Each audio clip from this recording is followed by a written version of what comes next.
Hola amigos, aquí estamos nuevamente con ustedes y este interesante tema sobre la historia de la diabetes. En el segmento anterior hablamos sobre Banting y Bess y hablamos sobre Paulesco.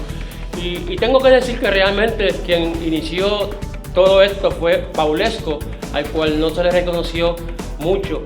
Se le dio más fama a Banting, Bess, McLeod, que no hizo mucho en el descubrimiento. Inclusive a Collins, que fue el que purificó la insulina para poderse administrar a estos pacientes. Pero esa es la historia, y la historia pues ya no podemos ir hacia atrás a reescribirla. Pero, Margarita, ¿qué ocurrió con esa primera insulina que nosotros utilizamos, con esa primera mezcla? ¿Qué pasó? Bueno, inicialmente lo que se hizo fue, obviamente, Banting y Bess no tenían la forma de ellos producir en grandes cantidades esta insulina, así que ellos hicieron un trato con la farmacéutica Eli Lilly y le vendieron la patente increíblemente por $1. Y de ahí, pues Eli Lilly le pone el nombre comercial, deja de llamarse Isletina como nombre genérico, empieza a utilizarse el nombre de insulina y el nombre comercial de Eli Lilly era Iletina. Y ahí entonces fue que empieza a producirse en grandes cantidades y ya para el 1923 ya estaba disponible para el público, ¿verdad? De forma comercial. Tengo entendido que en Europa un médico español fue quien primero utilizó la insulina en un paciente diabético tipo 1. Exactamente, el doctor Rosen, eso fue en España. Él lo que hizo fue que fue a los mataderos de Barcelona y cogió todos los páncreas de los cerdos que mataban allí y entonces empezó a hacer a sacar estos extractos, ¿verdad?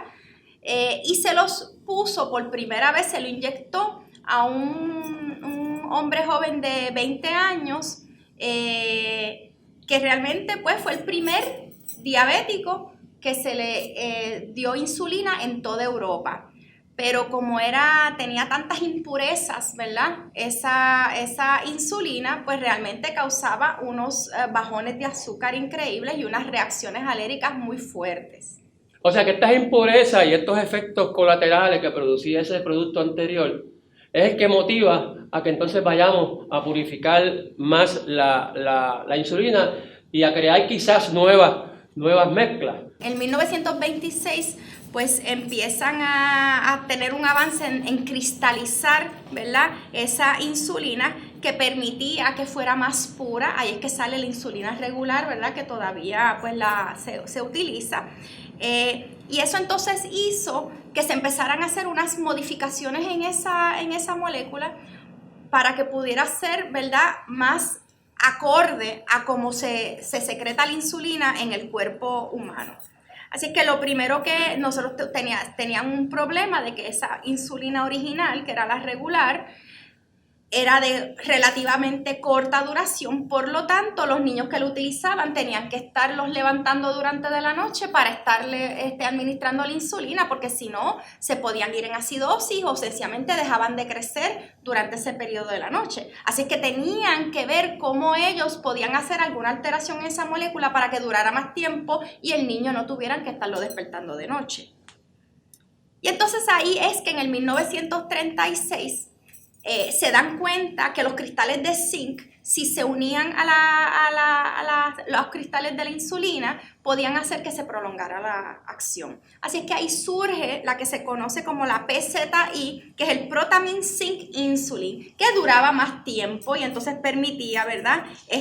Inclusive todavía esa insulina se sigue utilizando por los veterinarios para el manejo de la diabetes en los gatos. Sí, yo recuerdo que yo cuando hice mi adiestramiento en diabetes usamos PZI, pero tenía un problema PZI, era que no se podía mezclar. Exactamente. Y entonces pues ahí es que viene, en 1946, tenemos entonces la competencia de Eli Lilly, que es la que conocemos hoy como Novo Nordisk, la farmacéutica. Esa se originó en Dinamarca, realmente surge de un médico alemán que su esposa, que era un premio Nobel, su esposa tenía diabetes, él se la lleva a Banting la trata y le permitieron ellos producir su propia insulina bajo otra marca, ¿verdad? En Dinamarca. Así es que ahí entonces surge la compañía que conocemos ahora como Novo Nordisk, y ellos entonces hacen otro tipo de molécula que se llama la Neutral Protamine Hagedorn, que es la que conocemos como NPH, que todavía se utiliza, y entonces esa también entonces tenía una duración no tan larga como la PZI, pero sí permitía, ¿verdad?, que se combinara entonces con la insulina regular, que la PZI no se podía. O sea que eso es lo que nosotros conocemos ahora como una insulina intermedia. La PZI era un poco más larga, pero la NPH es una insulina intermedia, que por lo tanto posiblemente había que usarla 2 veces al día. Recuerdo cuando yo empecé, se usaba 2 veces al día, por la mañana y por la tarde. Exacto. ¿Y luego qué pasa con la NPH? ¿Por qué seguimos inventando tantas cosas si ya teníamos la insulina que queríamos? Bueno, realmente el problema mayor con las insulinas era los procesos alérgicos. Las insulinas antes del 1983 todas provenían de los animales, venían de los cerdos y de las vacas.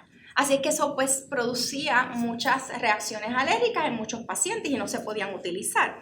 Entonces ahí es que viene lo que se conoce como la tecnología recombinante, donde entonces se le introducían proteínas de insulina a la bacteria Escherichia coli, y esta se encargaba entonces de producir insulina, ¿verdad?, en grandes cantidades. Así que esto es lo que le llamamos recombinante. Ahí es que surge la insulina humana. Se puede producir la insulina humana, que tiene muchas menos reacciones alérgicas en los pacientes.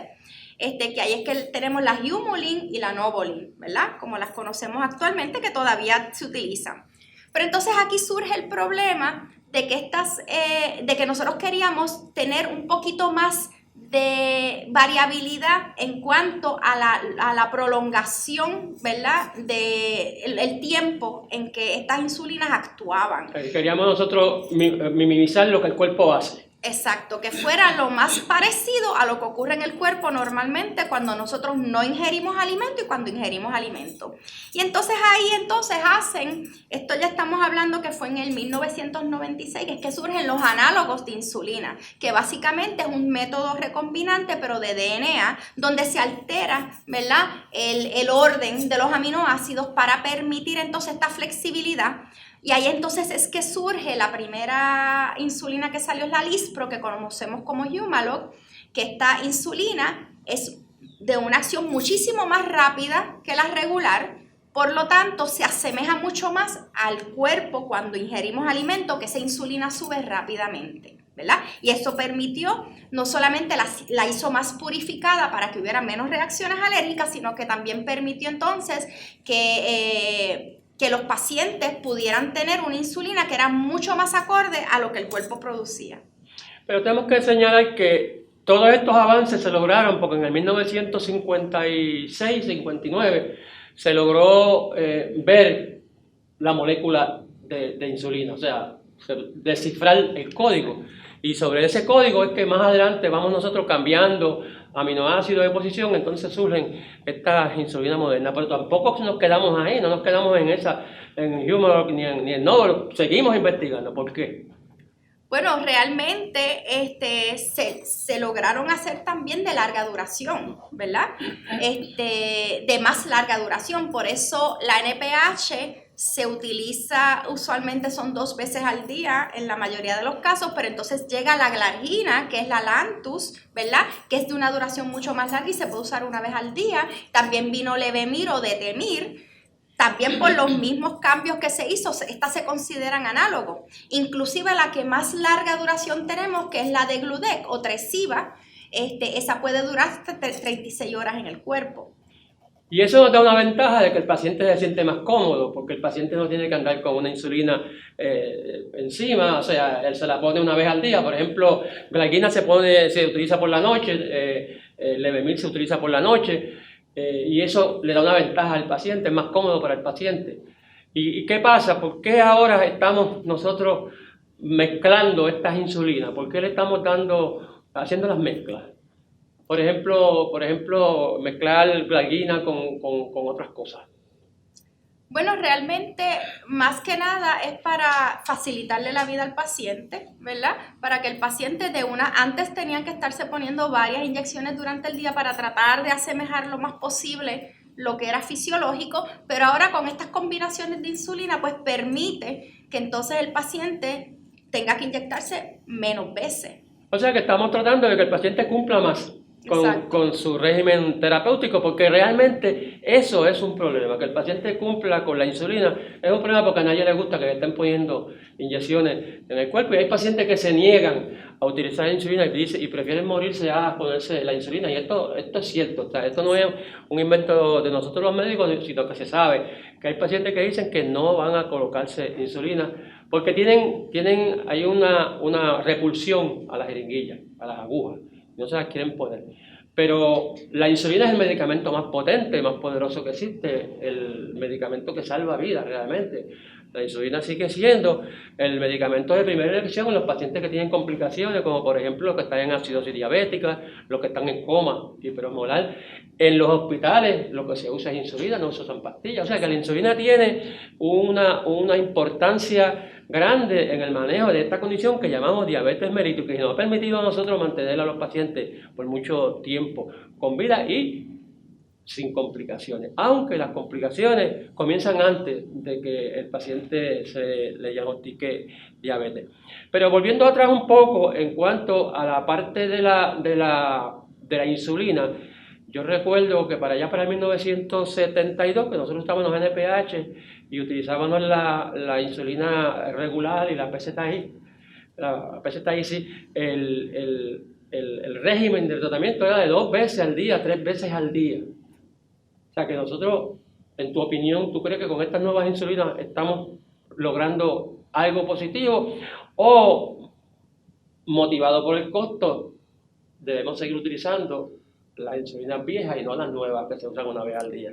Bueno, realmente es bien triste, ¿verdad? Pensar que uno le va a afectar tanto la calidad de vida de un paciente por cosas económicas, ¿verdad? Las ventajas que tienen los análogos son tantas que realmente es bien triste dejar un paciente en una NPH irregular que no es fisiológico, que el paciente tiende a tener muchos más bajones de azúcar, que sabemos que esto es de las cosas que más el paciente le teme y de las cosas que hace que entonces el paciente no se quiera poner la insulina o se ponga menos de la que necesita por miedo al bajón. Y eso lo que nos lleva es que eventualmente el paciente nunca va a estar controlado y va a desarrollar todas las complicaciones de la diabetes. Así que realmente es bien triste pensar que uno tenga, ¿verdad?, que por limitaciones económicas tenga que darle, no le pueda dar la mejor terapia a un paciente. Así es que si no hay nada más, pues hay que usar la NPH y la regular. Pero realmente esa no es la mejor práctica médica. Yo creo que nosotros en la parte de la utilización de insulina estamos atrás por el costo, realmente en el costo, porque en Europa estos medicamentos se utilizan más continuamente y entendemos que son más fisiológicos, como tú dices, porque cuando nosotros utilizamos una insulina de larga duración, como por ejemplo Glagrina, o usamos la otra que es Levemil, esas insulinas están hechas de tal manera que cuando se depositan debajo de la piel forman unos complejos que se van disolviendo poco a poco, y eso es lo que permite que el paciente tenga cobertura durante todo el día. Mientras que de la otra manera, usando los viejos medicamentos que fueron muy buenos en aquella época, definitivamente revolucionaron la medicina. De hecho, los experimentos con insulina fueron el comienzo de los modernos estudios que estamos haciendo ahora. O sea que esto es algo bien importante. Pero motivados por ese problema económico, estamos nosotros dejando de utilizar en estos pacientes medicamentos que son extremadamente buenos. Porque es más cómodo para el paciente, y un paciente que usa insulina, aunque no se ponga la que se toma antes del desayuno, antes del almuerzo, antes de la cena, está protegido de que se vayan hiperglucemia. O sea que eso es algo que a nosotros pues, nos debe preocupar y que a todo el mundo debe preocupar y tomar acción definitiva sobre eso. Amigos, yo creo que nosotros tenemos un gran reto en el manejo del paciente diabético. Nosotros vamos a continuar con ustedes hablándoles sobre las modernas técnicas en el tratamiento de la diabetes, así que les invito a que nos sigan en internet para que sigan adquiriendo mayores conocimientos. Muchas gracias.